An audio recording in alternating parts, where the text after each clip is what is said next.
അന്ത്യകാലാഭിഷേകം സകല ജഡത്തിന്മേലും കൊയ്ത്തുകാല സമയമല്ലോ ആത്മാവിൽ നിറയ്ക്കണമേ. അന്ത്യകാലാഭിഷേകം സകല ജഡത്തിന്മേലും കൊയ്ത്തുകാല സമയമല്ലോ ആത്മാവിൽ നിറയ്ക്കണമേ.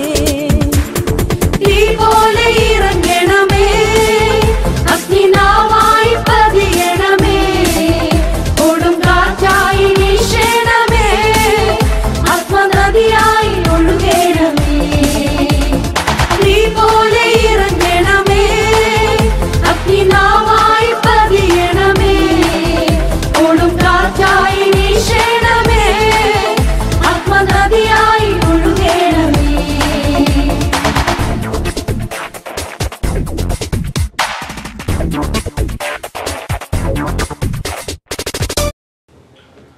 ദൈവനാമത്തിന് മഹത്വമുണ്ടാകട്ടെ. പാസ്റ്റർ ജോൺ തോമസിൻ്റെയും ബ്രദർ ഷാജി എണ്ണശ്ശേരിയുടെയും നേതൃത്വത്തിൽ ദൈവം നടത്തിയ വഴികൾ എന്ന പേരിൽ ഒരു എപ്പിസോഡ് ഇവിടെ ആരംഭിക്കുകയാണ്. കർത്താവായ യേശുക്രിസ്തുവിൻ്റെ മഹത്വമുള്ള വേലയിലായിരിക്കുന്ന അനേക കർത്തൃദാസന്മാർ വിവിധ തരത്തിലുള്ള പ്രതിസന്ധികളുടെ നടുവിൽ ഭാരങ്ങളിലൂടെയും വേദനകളിലൂടെയും കടന്നു പോകുമ്പോൾ അവരെ ആത്മീകമായി ശക്തീകരിക്കാൻ വേണ്ടിയാണ് ഇങ്ങനെയൊരു എപ്പിസോഡ് ആരംഭിക്കുന്നത്. ദീർഘവർഷങ്ങളായി ഈ പോരാട്ട ഭൂമിയിൽ കർത്താവിൻ്റെ കൃപയിൽ ആശ്രയിച്ച് ദൈവരാജ്യത്തിൻ്റെ വ്യാപനത്തിന് വേണ്ടി സമർപ്പിതരായ അനുഗ്രഹീതരായ കർത്തൃദാസന്മാർ ജീവിതത്തിൽ കടന്നുപോയ വ്യത്യസ്ത അനുഭവങ്ങളാണ് ദൈവം നടത്തിയ വഴികൾ എന്ന പേരിൽ ഇവിടെ പങ്കുവെക്കുന്നത്.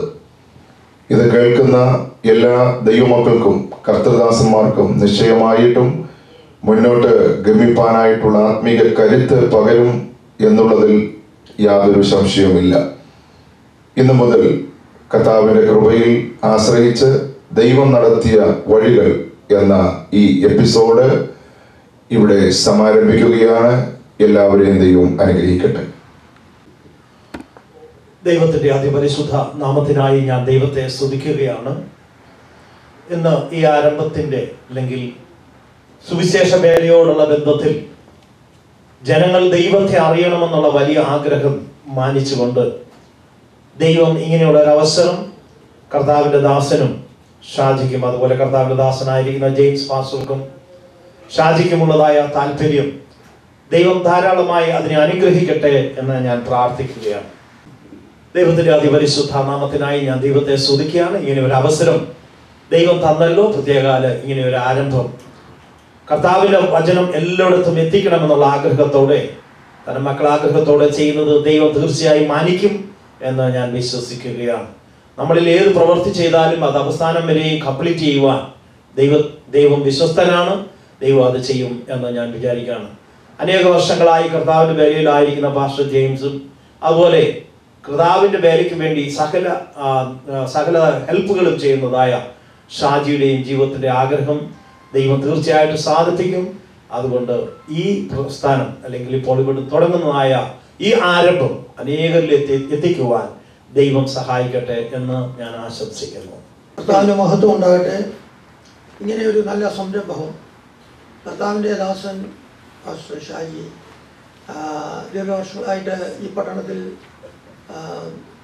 നടത്തിക്കൊണ്ടിരിക്കുന്നതായിരിക്കുന്ന സോളിഡ് ആക്ഷൻ സ്റ്റുഡിയോയിൽ കൂടെ അനേക ദൈവദാസന്മാരുടെ പ്രസംഗങ്ങളും സുവിശേഷങ്ങളും അനേകർക്ക് കേൾക്കുവാൻ തക്കൊണ്ട് യൂട്യൂബിൽ കൂടെ അത് അപ്ലോഡ് ചെയ്ത് താൻ ചെയ്തുകൊണ്ടിരിക്കുന്നതായിരിക്കുന്ന ഈ സംരംഭം ഒരു പുതിയ മേഖലയിലേക്ക് ഇന്നു മുതൽ കടക്കുകയാണ്.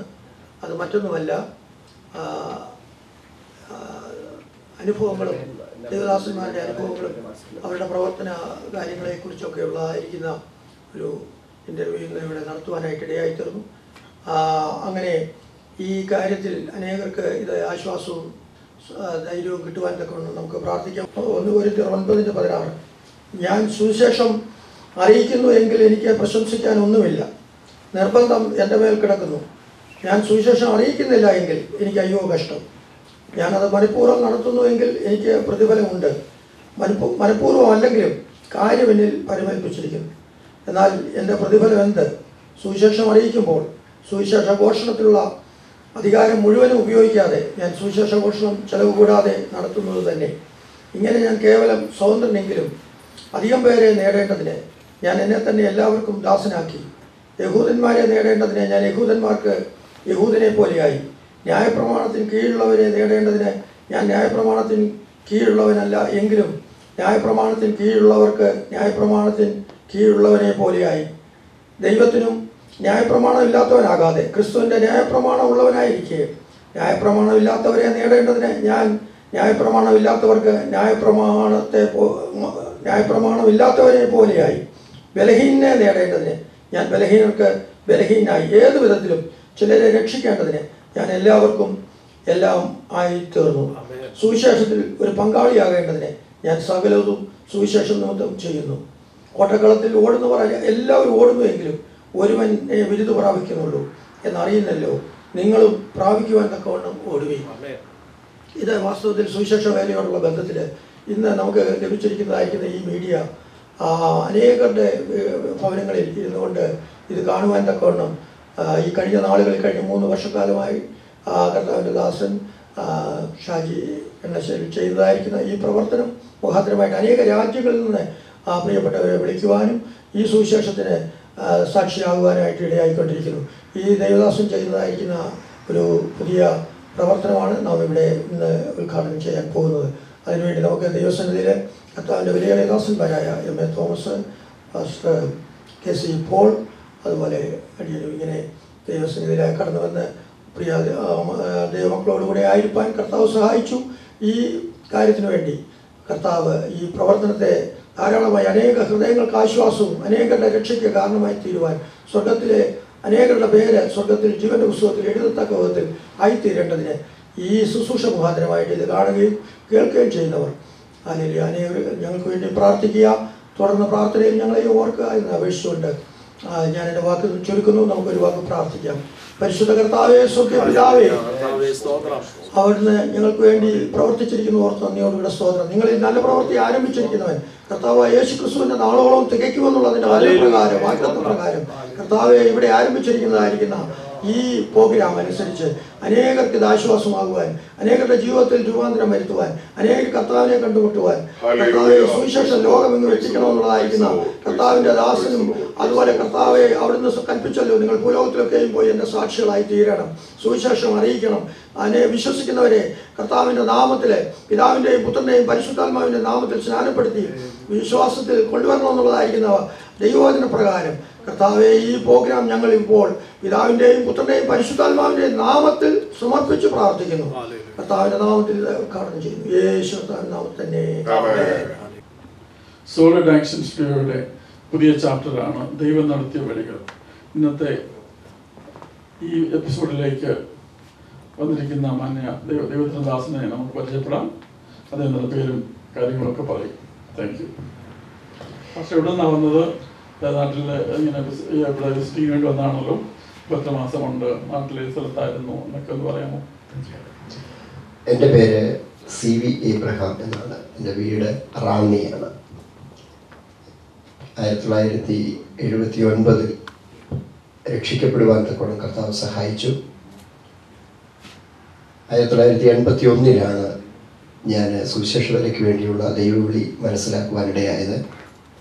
1982 പുനലൂരുള്ള ബഥേൽ ബൈബിൾ കോളേജിൽ ദൈവവചനം പഠിച്ച അനന്തരം അസംബ്ലീസ് ഓഫ് ഗോഡിനോട് ചേർന്ന് കഴിഞ്ഞ 36 വർഷമായി വിവിധ ഇടങ്ങളിൽ സഭാ ശുശ്രൂഷയും വേദാധ്യാപന ശുശ്രൂഷയും അതുപോലെ സഞ്ചാര സുവിശേഷ പ്രവൃത്തിയും ദൈവം തരുന്ന കൃപയ്ക്കൊത്തവണ്ണം ചെയ്തു വരുന്നു.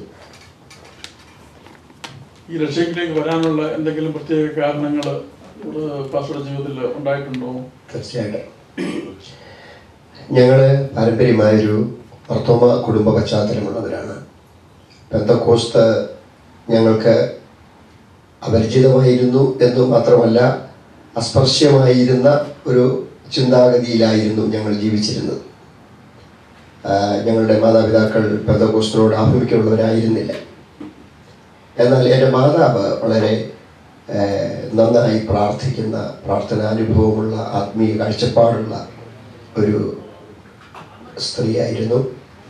ദൈവഭക്തിയായ എൻ്റെ മാതാവിൻ്റെ ആ ആത്മീയ പരിചയങ്ങൾ എൻ്റെ പിതാവിന് അത്ര സന്തോഷമായിരുന്നില്ല എങ്കിലും കുടുംബജീവിതത്തിൽ ഞങ്ങൾക്ക് ഐക്യമായിട്ട് നിലകൊള്ളുവാൻ തക്കവണ്ണം ഇടവന്നു.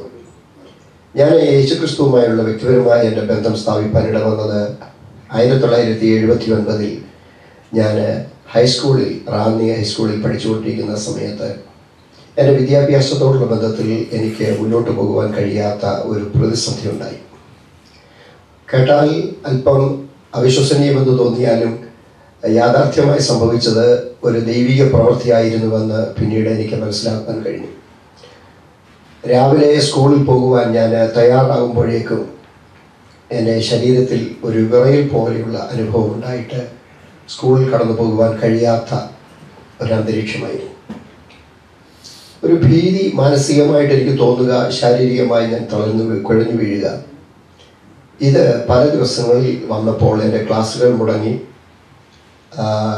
ഈ എൻ്റെ പഠനത്തെ അത് സാരമായി ബാധിക്കും എന്ന് വന്നപ്പോൾ എൻ്റെ മാതാവിന് പരിചയമുള്ളതും ഞങ്ങളുടെ കുടുംബത്തിൽ, റാന്നിയിലുള്ള ചാലുമാട്ട് കുടുംബത്തിൽപ്പെട്ട മറിയാമ്മ ആൻറ്റി ഉൾപ്പെടെയുള്ള ചില ആളുകളെ പ്രാർത്ഥനയ്ക്കായി ഈ വിഷയത്തിൽ അറിയിക്കുകയും അവർ കടന്നു വന്ന് പ്രാർത്ഥിക്കുകയും ചെയ്തു. ആ പ്രാർത്ഥന ഞങ്ങളുടെ ജീവിതത്തിന് ആശ്വാസമായി. എൻ്റെ പിതാവിൻ്റെ കുടുംബത്തിൽപ്പെട്ട സൂസൻ ആൻറ്റി റാന്നിയിലുള്ള കണ്ണാടിക്കൽ കുടുംബത്തിൽ ഉള്ള കുഞ്ഞുട്ടി സാറുമായിട്ടുള്ള വിവാഹബന്ധത്തിലായിരുന്നു. ആ കുടുംബത്തിൽ എല്ലാ തിങ്കളാഴ്ചയും വ്യാഴാഴ്ചയും നടന്ന പ്രാർത്ഥനയ്ക്ക് സ്ഥിരമായി ഞങ്ങൾ കടന്നുപോയി. അങ്ങനെ ഞങ്ങൾക്കൊരു ആത്മീയമായ നവോത്ഥാനം ഉണ്ടാകുകയും ക്രിസ്തുവുമായി എനിക്ക് വ്യക്തിപരമായ ബന്ധം സ്ഥാപിക്കാൻ അവസരമുണ്ടാകുകയും ചെയ്തതോടുകൂടെ ആ പ്രതിസന്ധിക്ക് ഒരു വിരാമം ഉണ്ടാവുകയും തുടർന്ന് എനിക്ക് സ്കൂളിൽ പഠിക്കുവാനും കഴിഞ്ഞു. അത് യേശുക്രിസ്തുവിനെ രക്ഷകനും കർത്താവുമായി സ്വീകരിച്ച ആത്മീയ ജീവിതത്തിൽ മുന്നേറുവാനുള്ള ഒരു ദൈവിക ഇടപെടലിൻ്റെ വഴിയായി എനിക്ക് മനസ്സിലാക്കുവാൻ തക്കോണം ഒരു അവസരമുണ്ടായി. അപ്പം ആ രോഗം വന്നോട്ടാണ് അദ്ദേഹത്തിലേക്ക് വന്നിരിക്കുന്നത്. അത് തന്നെ.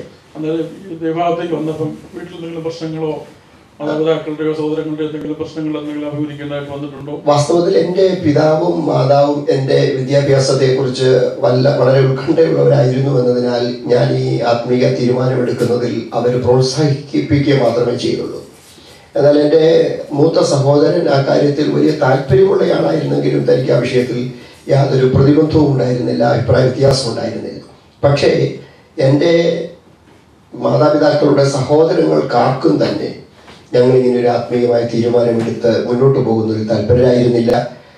മാത്രവുമല്ല, ഞങ്ങൾക്ക് ഈ പ്രശ്നത്തിൽ നിന്നുള്ളൊരു പരിഹാരം എന്നത് മാത്രമാണ് ആരംഭത്തിൽ ഞങ്ങൾ പ്രതീക്ഷിച്ചത്. പെന്തക്കോസ്തുമായിട്ടുള്ള ഒരു ബന്ധത്തിലേക്ക് വരുവാനുള്ള കാഴ്ചപ്പാട് അന്നുണ്ടായിരുന്നില്ല എന്നതിനാൽ ആരംഭഘട്ടത്തിൽ പ്രതിസന്ധി ഉണ്ടായിരുന്നില്ല. എന്നാൽ ഞങ്ങൾ സ്നാനമേറ്റ് പെന്തക്കോസ്ത് വിശ്വാസത്തിലേക്ക് വന്നതോടുകൂടെ ഞങ്ങളുടെ ചർച്ചക്കാരുടെ ഭാഗത്തു നിന്നും നിസ്സഹകരണം ഉണ്ടായി എന്നുള്ളതല്ലാതെ പ്രതിബന്ധങ്ങളൊന്നും ഉണ്ടായിട്ടില്ല. ഞങ്ങളെ വിവാഹത്തിന് ക്ഷണിക്കുകയോ അതുപോലെ തന്നെ അവരുടെ വീട്ടിലെ കാര്യങ്ങൾക്ക് പലർക്കും സഹകരിപ്പിക്കുന്നതിൽ വൈമുഖ്യം കാണിക്കുകയോ ഒക്കെ ചെയ്തിട്ടുള്ള ആ ഒരു നിസ്സഹകരണ മനോഭാവം ഉണ്ടായി എന്നുള്ളത് ഒഴിച്ചാൽ കാര്യമായ പ്രതിസന്ധിയോ പ്രതികൂലങ്ങളോ ഉണ്ടാകുവാനിട വന്നിട്ട്.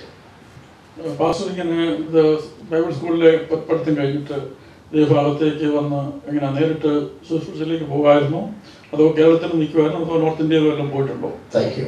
ഞാൻ 1981 സുവിശേഷ വേലയ്ക്ക് വേണ്ടിയുള്ള വിളി മനസ്സിലാക്കുന്നത്. ഞാൻ പറഞ്ഞല്ലോ, എനിക്കന്ന് 15 വയസ്സ് മാത്രമേ പ്രായമുണ്ടായിരുന്നുള്ളൂ. എൻ്റെ ഒരു അങ്കിള് റാന്നിയിലുള്ള Keekkazhoor IPC church of God സഭയിലെ ഒരു സീനിയർ മെമ്പറായിരുന്ന കുഞ്ഞോമ്മച്ചായൻ, എടപ്പാവിലുള്ള കുഞ്ഞോമ്മച്ചായൻ മുഖാന്തരം ഞാൻ മുളക്കഴിയുള്ള ബൈബിൾ കോളേജിൽ അഡ്മിഷന് വേണ്ടി പരിശ്രമിച്ചുവെങ്കിലും 15 വയസ്സ് മാത്രം പ്രായമുള്ള ഒരാളെന്നുള്ള നിലയിൽ എൻ്റെ അഡ്മിഷൻ റിജക്റ്റായി. അതിനുശേഷമാണ് പുനലൂരുള്ള ബേതേൽ ബൈബിൾ കോളേജിലേക്ക് എനിക്ക് അഡ്മിഷൻ 1982 അന്ന് എനിക്ക് 16 വയസ്സ് പ്രായമുള്ളപ്പോൾ ലഭിച്ചത്. അതും ഒരു അത്ഭുതകരമായ സംഭവമായിരുന്നു. അതിനുശേഷം പുനലൂരെ വേദപഠനത്തിന് ശേഷം HMC എന്ന് പറയുന്ന ബൈബിൾ കോളേജിൻ്റെ ഹോം മിഷണറി കൗൺസിലിൻ്റെ പ്രവർത്തന ടീം വർക്കായിട്ട് ഞാൻ വളശ്ശേരിക്കരിയിലേക്ക് കടന്നുപോയി. ബഥേൽ ബൈബിൾ കോളേജിൽ പഠിച്ചുകൊണ്ടിരിക്കുന്ന കാലത്ത് സീനിയർ വിദ്യാർത്ഥികളായിരിക്കും അങ്ങനെയുള്ള ടീമിൻ്റെ എല്ലാം ലീഡർഷിപ്പിലേക്ക് വരുന്നത്. അവർ ടീമിൻ്റെ ലീഡർഷിപ്പിലേക്ക് വരുന്നതിന് മുൻപ്, ഗ്രാജുവേഷന് മുൻപ് തന്നെ ടീച്ചേഴ്സ് അവർക്ക് ഒന്നുകിൽ ഏതെങ്കിലും ടീമിൻ്റെ ലീഡർഷിപ്പിലേക്ക് അസൈൻ ചെയ്യും, അല്ലെങ്കിൽ ആ വിദ്യാർത്ഥികളുടെ വ്യക്തിപരമായ കാഴ്ചപ്പാടനുസരിച്ചും ആത്മീയ ദർശനം അനുസരിച്ചും ഏതെങ്കിലും സ്ഥലം സെലക്ട് ചെയ്യുകയും ചെയ്യാം. ഞാൻ പല നാളുകൾ പ്രാർത്ഥിച്ചപ്പോൾ എനിക്ക് കിട്ടിയൊരു പ്രകാശനം അനുസരിച്ച് റാന്നിക്കടുത്തുള്ള വടശ്ശേരിക്കര എന്ന് പറയുന്ന സ്ഥലത്തേക്ക് ഒരു ടീം വേണമെന്ന് ആവശ്യപ്പെടുകയും അന്ന് ഏജൻസിയുടെ ഭാരവാഹികളായിരുന്ന പ്രിയപ്പെട്ടവർ അതിനെ സമ്മതിക്കുകയും ഞങ്ങളൊരു ടീമായിട്ട് വടശ്ശേരിക്കര കടന്നു പോകുവാനിടയായി.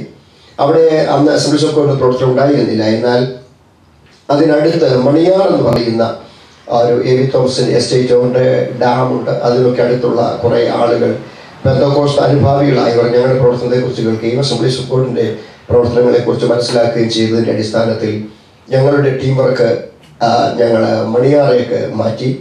അവിടെ ദൈവത്തിൻ്റെ കൃപയാൽ 2 വർഷത്തെ പ്രവർത്തന ഫലമായിട്ട് ഞങ്ങൾക്ക് ഒരു സഭ സ്ഥാപിക്കുവാനും ദൈവത്തിൻ്റെ കൃപയാൽ അവിടെ ഒരു ചർച്ച് ഇന്ന് അവിടെ ഉണ്ട്. ആ പ്രവർത്തനങ്ങൾ എസ്റ്റാബ്ലിഷ് ചെയ്യുവാനും ദൈവം സഹായിച്ചു. അതിനുശേഷം ഞാൻ കോട്ടയത്തുള്ള മാങ്ങാനം എന്ന് പറയുന്ന സ്ഥലത്ത് 1 വർഷം പ്രവർത്തിക്കുന്ന കാലയളവിലാണ് പുതുപ്പള്ളിയിലുള്ള അസംബ്ലീസ് ഓഫ് ഗോഡിൻ്റെ പ്രവർത്തനം ആരംഭിക്കുന്നതിന് മുഖാന്തരമായ ഒരു കൺവെൻഷൻ പുതുപ്പള്ളിയിലുള്ള ഹൈസ്കൂൾ ഗ്രൗണ്ടിൽ നടത്തുവാനിടയായത്. Pastor T J. Samuel, pastor Lasvi Mathew, pastor J John എന്നീ പ്രിയപ്പെട്ടവരോടുകൂടി ആരംഭിച്ച ആ കൺവെൻഷൻ പുതുപ്പള്ളി ഏരിയയെ സംബന്ധിച്ചിടത്തോളം വലിയൊരു ആത്മീയ ബ്രേക്ക് ത്രൂ ഉണ്ടാക്കുവാനിടയായി. അതിനെ തുടർന്നാണ് പാസ്റ്റർ വി.പി. എബ്രഹാം പുതുപ്പള്ളിയിൽ വന്ന് താമസമാവുകയും പുതുപ്പള്ളിയിൽ അസംബ്ലീസ് ഓഫ് ഗോഡിന്റെ പ്രവർത്തനത്തിന് നേതൃത്വം കൊടുക്കുകയും ചെയ്തു. താനാണ് വാസ്തവത്തിൽ ആ ചർച്ചിന്റെ പയനിയറിംഗ് ഫൗണ്ടിംഗ് പാസ്റ്റർ എങ്കിലും അതിന് ഒരു മുഖാന്തരമാകുവാൻ ദൈവനെയും സഹായിച്ചതോർത്ത് സ്തോത്രം ചെയ്യുന്നു. എനിക്ക് ഉപരിപഠനത്തിന് വേണ്ടി പോകുവാനുള്ള താല്പര്യം ഉണ്ടായിരുന്നത് കൊണ്ട് അതിനെ തുടർന്ന് ഞാൻ ആന്ധ്രയിലുള്ള COGR തിയോളജിക്കൽ കോളേജിലേക്ക് പഠനത്തിന് വേണ്ടി കടന്നുപോയി. അവിടെയുള്ള P.J. ടൈറ്റസ് അങ്കിളും അതുപോലെ അവിടുത്തെ വൈസ് പ്രസിഡന്റ് ആയിരുന്ന പാസ്റ്റർ K.C. മാത്യു അവറുകളും എനിക്ക് കുടുംബപരമായ അല്പ ബന്ധമുള്ള ആളായിരുന്നു എന്നതിനാൽ എനിക്ക് അവർ അഡ്മിഷൻ നൽകുന്നതിലും അതുപോലെ എന്നെ ആത്മീയമായി വളർത്തുന്നതിലും വളരെ ഉത്സാഹികളായിരുന്നു. അത് എനിക്ക് നോർത്ത് ഇന്ത്യൻ മിനിസ്ട്രിയെക്കുറിച്ചുള്ള ഒരു കാഴ്ചപ്പാട് നൽകി തന്നു. എല്ലാ ദിവസവും 10 മണിയാകുമ്പോൾ ക്ലാസ് കഴിഞ്ഞ ശേഷം രാത്രി 10 മണിക്ക് ലൈബ്രറി എല്ലാം കഴിഞ്ഞിട്ട് ഞങ്ങൾ ഒരു ടീമായിട്ട് അവിടെയുള്ള ടെറസിൽ പോയി ഇന്ത്യയുടെ സുവിശേഷീകരണത്തിന് വേണ്ടി, വിശേഷിച്ച് വടക്കൻ ഭാരതത്തിൽ ഉത്തര ഭാരതത്തിലുള്ള സുവിശേഷ പ്രവർത്തനത്തിന് വേണ്ടി പ്രാർത്ഥിക്കുവാനൊക്കെ ദൈവം അവസരം നൽകി. അങ്ങനെ പ്രാർത്ഥിച്ചുകൊണ്ടിരിക്കുമ്പോഴാണ് ഇന്ത്യയുടെ മധ്യഭാഗമായ ജബൽപൂരിൽ പോയിരുന്ന് പ്രാർത്ഥിക്കുവാൻ ദൈവാത്മാവ് ഒരു പ്രത്യേക നിയോഗം നൽകിയത്. അങ്ങനെ ഞാനും എന്നോടുകൂടെ പാസ്റ്റർ സാം ജോർജും കൂടി ഇന്ത്യയുടെ മധ്യഭാഗമായ ജബൽപൂരിലേക്ക് കടന്നുപോയി. എനിക്ക് ജബൽപൂരുമായിട്ട് പേഴ്സണലായിട്ട് ബന്ധമുള്ള ആരും തന്നെ ഉണ്ടായിരുന്നില്ല. എങ്കിലും വിശ്വാസത്താൽ ആരംഭിച്ച യാത്രയിൽ അവിടെ ചെന്നപ്പോഴേക്കും ലിയോണാർഡ് തിയോളജിക്കൽ കോളേജിൽ ഞങ്ങൾക്ക് പെയിൻ ഗസ്റ്റായി താമസിക്കാൻ അവസരം ഉണ്ടായിരുന്നു. അവിടെ അന്ന് ബൈബിൾ സൊസൈറ്റിയുടെ ഒക്കെ പ്രവർത്തനത്തിൽ വളരെ ഉത്സാഹിയായിരുന്ന ഡോക്ടർ ഉമ്മച്ചൻ ഞങ്ങൾക്ക് വേണ്ട എല്ലാ ക്രമീകരണങ്ങളും നൽകി തന്നു. അങ്ങനെ അവിടെ 21 ദിവസം ഉപവസിച്ച് പ്രാർത്ഥിച്ചത് വടക്കേ ഇന്ത്യൻ മിഷന് വേണ്ടിയുള്ള ഒരു ദൈവത്തിൻ്റെ നിയോഗമായി എനിക്ക് മനസ്സിലാക്കുവാൻ കഴിഞ്ഞു. അതിനെ തുടർന്ന് ഞങ്ങൾക്ക് ടീമായിട്ട് മിക്കപ്പോഴും വടക്കേ ഇന്ത്യയിൽ ടീമായി പ്രവർത്തിക്കാനും സുവിശേഷ പ്രവർത്തനത്തിൽ വടക്കേ ഇന്ത്യയിലുള്ള പല സഹോദരങ്ങളുടെയും സഭകളുടെയും സന്ദർശിച്ച് പ്രാർത്ഥനയിലും ഉപവാസത്തിലും സമയം വർദ്ധിക്കുവാനും ദൈവം അവസരം നൽകി തരുന്നുണ്ട്. ആദ്യത്തെ 2 വർഷം പാസ്റ്റർ ടീം വർക്ക് ചെയ്തപ്പോൾ ഇങ്ങനെ പരിശുദ്ധാത്മാഭിഷേകം പ്രാപിക്കുകയോ അതിനുവേണ്ടി ദാഹിക്കുകയോ അതിനുവേണ്ടി ഉപവാസമിരിക്കുകയോ എല്ലാം ചെയ്തിട്ടുണ്ടായിരുന്നു? വാസ്തവത്തിൽ എൻ്റെ ആത്മീയ ജീവിതത്തിലെ ഒരു പ്രത്യേകമായ അനുഭവമാണ് 1981 ഒക്ടോബർ മാസം 13-ാം തീയതി. അന്ന് ഞങ്ങൾ ഉൾപ്പെട്ടു നിന്നിരുന്ന ചെലക്കാട് ചർച്ച് ഓഫ് ഗോഡിലെ തങ്കപ്പച്ചൻ്റെ ഭവനത്തിൽ നടന്ന 3 ദിവസത്തെ ഉപവാസ പ്രാർത്ഥനയൊക്കെ അതിന് മുൻപ് ഞാൻ ചെയ്തിട്ടുണ്ടെങ്കിലും സഭയായിട്ട് ഒരുങ്ങി വളരെ പ്രത്യേകമായ ഒരു ഉപവാസ പ്രാർത്ഥനയാണ്. എൻ്റെ ശുശ്രൂഷാ ജീവിതത്തിൽ ദീർഘദിവസങ്ങൾ പല പ്രാവശ്യം ഉപവസിച്ചിട്ടുണ്ടെങ്കിലും ആ 3 ദിവസത്തെ ഉപവാസ പ്രാർത്ഥനയുടെ അനുഭവം ഒരു പ്രത്യേക അനുഭവമായിരുന്നു. വളരെ ക്രമീകൃതമായ ഒരുക്കത്തോടുകൂടി ആ ഭവനവും ആ സഭയും നടത്തിയ ഉപവാസ പ്രാർത്ഥനയിൽ വെച്ചാണ് എനിക്ക് ആത്മനിറവ് പ്രാപിക്കാത്തക്കോണം കർത്താവിടെയായത്. അന്യഭാഷ അടയാളത്തോടുകൂടെ പരിശുദ്ധാത്മ നിറവ് പ്രാപിച്ച ആ അനുഭവം എൻ്റെ ആത്മീയ ജീവിതത്തിൽ ഒരു പ്രത്യേക അനുഭവം തന്നെയായിരുന്നു. മറ്റുള്ളവർക്ക് വേണ്ടി പ്രാർത്ഥിച്ചിട്ട് എന്തെങ്കിലും മിറക്കിൾ ഏതെങ്കിലും സ്ഥലങ്ങളിൽ സംഭവിച്ചിട്ടുണ്ടോ? അതെടുത്ത് പറയാനായിട്ടുണ്ടോ? തീർച്ചയായിട്ടും സഭാ ശുശ്രൂഷയിൽ ഞാൻ പല സഭകളുടെയും സ്ഥാപക ശുശ്രൂഷയ്ക്ക് വേണ്ടി ദൈവത്താൽ ഉപയോഗിക്കപ്പെട്ടിട്ടുള്ളയാൾ എന്ന നിലയിൽ നമുക്കറിയാമല്ലോ, ആരെങ്കിലും ഒരാൾ സുവിശേഷത്തോട് പ്രതികരിക്കുന്നത് കേവലം നമ്മൾ പറയുന്ന വചനത്തിൻ്റെ ആ യാഥാർത്ഥ്യ ബുദ്ധിപരമായ ഒരു അറിവിൽ അനുഭവിച്ചാൽ മാത്രം പോരാ. ആത്മീയമായ അവരുടെ കണ്ണുകൾ തുറക്കപ്പെടുവാൻ ചില അത്ഭുതങ്ങളും അടയാളങ്ങളും ഒരു പരിധിവരെ ആവശ്യവുമായിരിക്കുന്നു. എൻ്റെ ശുശ്രൂഷയിൽ ഞാൻ പ്രാർത്ഥിച്ചപ്പോൾ ഉണ്ടായിട്ടുള്ള അനേക വിടുതലുകളെ കുറിച്ച് എനിക്ക് പറയുവാൻ കഴിയും. പല രോഗികളുടെ സൗഖ്യവും അതുപോലെ തന്നെ ഭൂതബാധിതരായിരുന്ന പല പ്രിയപ്പെട്ടവരുടെയും വിടുതലുകളും എൻ്റെ ശുശ്രൂഷയിൽ എനിക്ക് അനുഭവിക്കാൻ കഴിഞ്ഞിട്ടുള്ളതാണ്. ഈ ശാരീരികമായ അത്ഭുതങ്ങളെക്കാൾ ഉപരി എനിക്ക് മനസ്സിലാക്കുവാൻ കഴിഞ്ഞിട്ടുള്ള ഏറ്റവും വലിയ അത്ഭുതം ആഴമായ മാനസാന്തരവും പാപബോധവും ജീവിതങ്ങളിൽ ഉണ്ടായിട്ടുള്ളതാണ്. ഞാൻ വടശ്ശേരിക്കര പ്രവർത്തിപ്പിച്ചപ്പോൾ ഉണ്ടായ ഒരനുഭവം മാത്രം അതിനോടുള്ളതിൽ പറയാം. അവിടെ ഉണ്ടായിരുന്ന ഒരു ആളിനെ ഞാൻ കണ്ടുമുട്ടുവാനിട വന്നത്, അദ്ദേഹം വാസ്തവത്തിൽ തികഞ്ഞ മദ്യപാനിയായിരുന്നു എന്ന് മാത്രമല്ല, അദ്ദേഹം മദ്യം വിറ്റ് വാറ്റി കാശുണ്ടാക്കുന്ന ഒരാൾ കൂടിയായിരുന്നു. കാശുണ്ടാക്കുന്നതിനേക്കാൾ ഉപരി അദ്ദേഹത്തിന് അതൊരു ഹോബി കൂടിയായിരുന്നു. വർഗീസ് എന്ന് വിളിച്ചിരുന്ന അദ്ദേഹം മണിയാറ് ഭാഗത്ത് അറിയപ്പെട്ട ഒരു മദ്യവ്യവസായി ആയിരുന്നു എന്ന് വേണം പറയാൻ. പക്ഷേ അദ്ദേഹത്തിൻ്റെ മദ്യം വളരെ പ്രസിദ്ധമായിരുന്നു. വടശ്ശേരിക്കര ഭാഗത്തുനിന്ന് പോലും ചാരായം അദ്ദേഹം വാറ്റിയാൽ വാങ്ങിക്കുവാൻ ആളുകൾ വരുമായിരുന്നു. കാരണം വർഗീസ് ചാരായം വാറ്റി കയ്യിലോ പേപ്പറിലോ മറ്റോ ഒഴിച്ചിട്ട് അതിനെ തീ കത്തിച്ച് കാണിക്കും. അങ്ങനെ തീ കത്തുന്ന നിലയിലുള്ള പവർഫുൾ ആയിട്ടുള്ള ചാരായമായിരുന്നു വർഗീസ് ഉണ്ടാക്കിക്കൊണ്ടിരുന്നത്. അങ്ങനെ ഉണ്ടായിരുന്ന ആ വ്യക്തിയെ സുവിശേഷവുമായി സന്ധിച്ചപ്പോൾ അദ്ദേഹത്തിൻ്റെ ജീവിതത്തിലുണ്ടായ ആഴമായ അനുതാപം, നിലനിൽക്കുന്ന മാനസാന്തര അനുഭവം, ഫലകരമായ ക്രിസ്തീയ ജീവിതം അതെനിക്കൊരിക്കലും വിസ്മരിക്കുവാൻ കഴിയാത്തതാണ്. മറ്റൊരു DYFIയുടെ പ്രവർത്തകരും അതുപോലെ തന്നെ ആത്മീക വിഷയങ്ങളോട് വളരെ അകൽച്ച പാലിച്ചിരുന്ന ഒരു ഗുണ്ടാ പ്രവർത്തനം നടത്തിക്കൊണ്ടിരുന്ന ഒരു ബാബുവിൻ്റെ മാനസാന്തരം, ഇതൊന്നും എനിക്ക് മറക്കുവാൻ കഴിയാത്ത അനുഭവങ്ങളാണ്.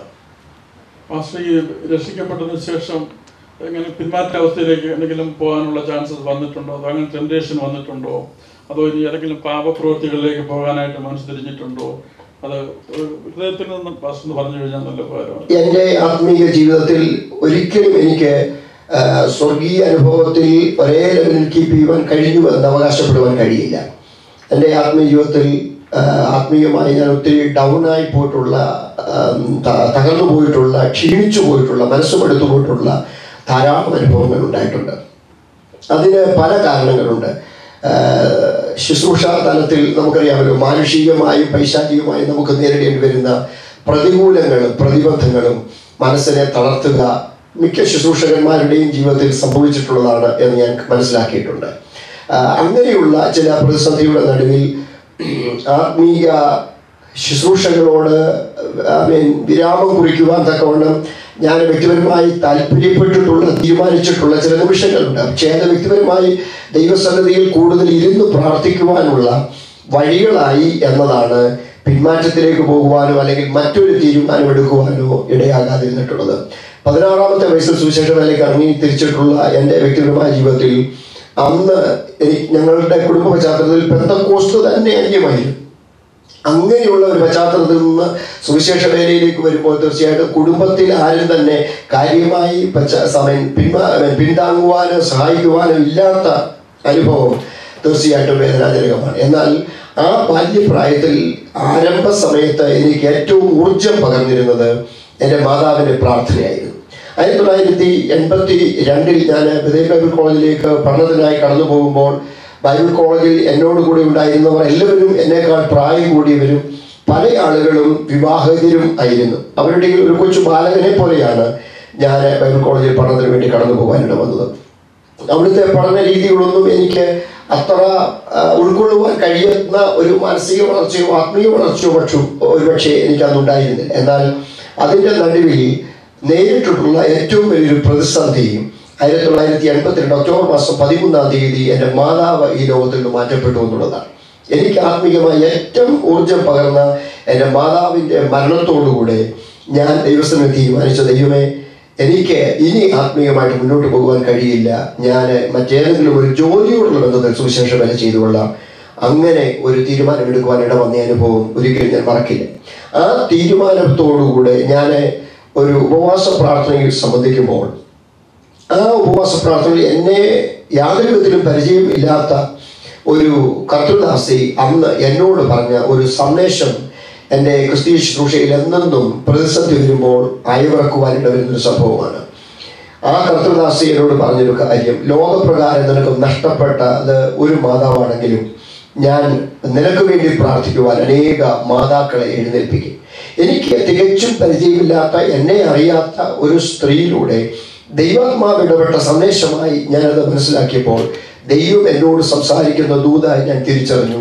കഴിഞ്ഞ 36 വർഷങ്ങളിലെ എൻ്റെ ആത്മീയ ജീവിതത്തിൽ എനിക്ക് തിരിഞ്ഞു നോക്കിയാൽ പറയുവാനുള്ളത്, ഈ ആത്മീയ പോർക്കളത്തിൽ നിലനിൽക്കുവാൻ ഇടവന്നത് എനിക്ക് വേണ്ടി പ്രാർത്ഥിക്കുന്ന അനേക മാതാക്കളുടെ പ്രാർത്ഥനയായിരുന്നു.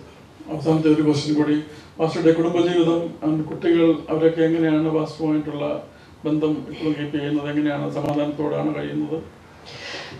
Thank you. എനിക്ക് 1993 മാർച്ച് മാസം 18-ാം തീയതിയാണ് വിവാഹിത ജീവിതത്തിലേക്ക് പ്രവേശിക്കുവാൻ തക്കോടെ കർത്താവ് അവസരം നൽകിയത്. പുനലൂരിനടുത്തുള്ള കുതിരച്ചിറയിൽ ആണ് എൻ്റെ വൈഫിൻ്റെ വീട്. കുതിരച്ചിറ അസംബ്ലീസ് ഓഫ് ഗോഡ് സഭയുടെ അംഗമാണ്. എൻ്റെ വൈഫിൻ്റെ പേരൻസ് 2 പേര് ലോകത്തിൽ നിന്ന് മാറ്റപ്പെട്ടു. ഒരു സഹോദരൻ മാത്രമാണുള്ളത്. താൻ അന്ന് ഒരു കടയിൽ അക്കൗണ്ടൻ്റായിട്ട് ജോലി ചെയ്യുകയായിരുന്നു. ഇപ്പോൾ താനും അസംബ്ലീസ് ഓഫ് ഗോഡിലെ ഒരു ശുശ്രൂഷകനാണ്. ഞങ്ങളുടെ കുടുംബജീവിതത്തിൽ ദൈവത്തിൻ്റെ കൃപയാൽ ഞങ്ങൾക്ക് ദൈവം 3 കുഞ്ഞുങ്ങളെ ദൈവം ദാനം നൽകി. മൂത്ത മകൾ ഡോക്ടർ ഓഫ് ഫാർമസി കോഴ്സ് കഴിഞ്ഞിട്ട് ഇപ്പോൾ തിരുവല്ലയിലുള്ള പുഷ്പഗിരി മെഡിക്കൽ കോളേജ് ഹോസ്പിറ്റലിൽ വർക്ക് ചെയ്യുന്നു. രണ്ടാമത്തെ മകൾ എഞ്ചിനീയറിംഗിൽ 3rd ഇയർ വിദ്യാർത്ഥിയാണ്. റാന്നി എരുമേലിക്കടുത്തുള്ള കാഞ്ഞിരപ്പള്ളിക്കടുത്തുള്ള ഒരു എഞ്ചിനീയറിംഗ് കോളേജിൽ അവൾ പഠിച്ചുകൊണ്ടിരിക്കുന്നു. അതുപോലെ തന്നെ ഏറ്റവും ഇളയത് മകനാണ്. മകൻ +2 വിദ്യാർത്ഥിയാണ്. ദൈവപ്രിയ കുടുംബമായി ഞങ്ങൾ സന്തോഷമായിരിക്കുന്നു. ഈ കുടുംബ ജീവിതത്തിൽ സഭാ ശുശ്രൂഷയുടെ പാഴ്സലേജുകളിൽ കഴിയേണ്ടി വന്നപ്പോഴും ഇപ്പോൾ കഴിഞ്ഞ 1 വർഷമായി മാതാപിതാക്കളുടെ ശാരീരിക ക്ലേശത മാതാപിതാക്കളെ ശുശ്രൂഷിക്കേണ്ട ഉത്തരവാദിത്വമുണ്ട് എന്നതിനാൽ ഭവനത്തിൽ പാർത്തുകൊണ്ട് ഒരു റാന്നിയുടെ അടുത്തുള്ള വലിയകാവ് എന്ന് പറയുന്ന സ്ഥലത്ത് ഒരു ചെറിയ സഭയുടെ ശുശ്രൂഷയിലായിരിക്കുമ്പോഴും ജീവിതത്തിലെ അപ്പ് ആൻഡ് ഡൗൺസിൽ എൻ്റെ വൈഫ് എന്നോട് കൂടെ നിൽക്കുകയും പ്രാർത്ഥിക്കുകയും ഉപവസിക്കുകയും ആരാധിക്കുകയും ആത്മാവിൽ പോരാടുകയും ചെയ്തത് എൻ്റെ ആത്മീയ ജീവിതത്തിൽ വലിയ കൈത്താങ്ങലാണ്. കുഞ്ഞുങ്ങൾ 3 പേരും അവരെ കൊണ്ടാവുന്ന നിലയിൽ ശുശ്രൂഷയിൽ സഹായികളായി പ്രവർത്തിക്കുന്നു എന്നുള്ളത് ഏറ്റവും ആശ്വാസകരമാണ്.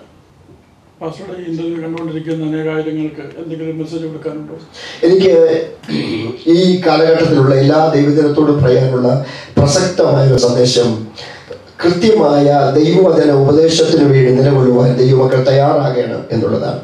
ഉപദേശത്തിൻ്റെ ഓരോ കാറ്റിനാൽ അലഞ്ഞു വീഴുന്ന ശിശുക്കളായി ആധുനിക പെന്തക്കോസ്ത് സഭകൾ പോലും ആടി ഉലഞ്ഞുകൊണ്ടിരിക്കുമ്പോൾ യഥാർത്ഥത്തിൽ ദൈവവചന സത്യത്തിന് വേണ്ടി നിലകൊണ്ടെങ്കിൽ മാത്രമേ നമുക്ക് നിത്യതയിൽ എത്തുവാൻ കഴിയുള്ളൂ എന്നും കേവലം നിത്യതയിൽ എത്തുക എന്നതിലുപരി ദൈവവിഷയമായി സമ്പന്നരായി ദൈവവിഭാഗെ ക്രിസ്തുവിൻ്റെ പ്രത്യക്ഷതയിൽ ലജ്ജിക്കപ്പെടുവാൻ ഇടവരാതെ നിലകൊള്ളത്തക്ക നിലയിൽ ആത്മീയ വിഷയങ്ങളിൽ വിശ്വാസത്തിൽ ആരോഗ്യമുള്ളവരായി തീരുകയും ചെയ്യണം എന്ന് ഞാൻ നിങ്ങളെ എല്ലാവരെയും കുറിച്ചും ആഗ്രഹിക്കുന്നു. എല്ലാ ദൈവമക്കൾക്കും അതിനിടയാകട്ടെ എന്ന് ഞാൻ പ്രാർത്ഥിക്കുകയും ചെയ്യും. Thank you, Pastor. God bless you. Thank you for the time.